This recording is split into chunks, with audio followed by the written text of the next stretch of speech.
A time for everything. For everything there is a season, a time for every activity under heaven. A time to be born and a time to die. A time to plant and a time to harvest. A time to kill and a time to heal. A time to tear down and a time to build up. A time to cry and a time to laugh. A time to grieve and a time to dance. A time to scatter stones and a time to gather stones. A time to embrace and a time to turn away. A time to search and a time to quit searching.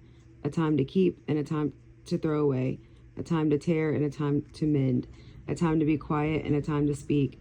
A time to love and a time to hate. A time for war and a time for peace. What do people really get for all their hard work?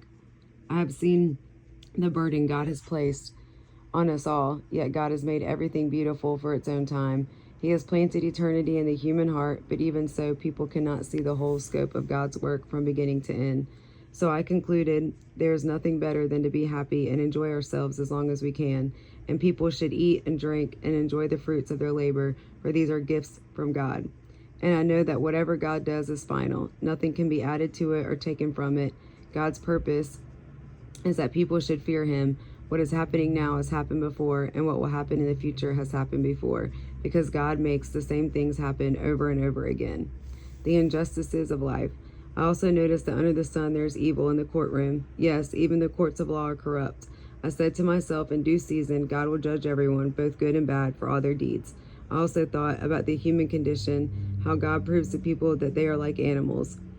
For people and animals share the same fate. Both breathe and both must die. So people have no real advantage over the animals. How meaningless.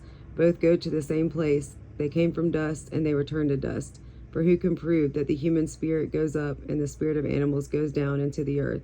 So I saw that there is nothing better for people than to be happy in their work. That is our lot in life, and no one can bring us back to see what happens after we die.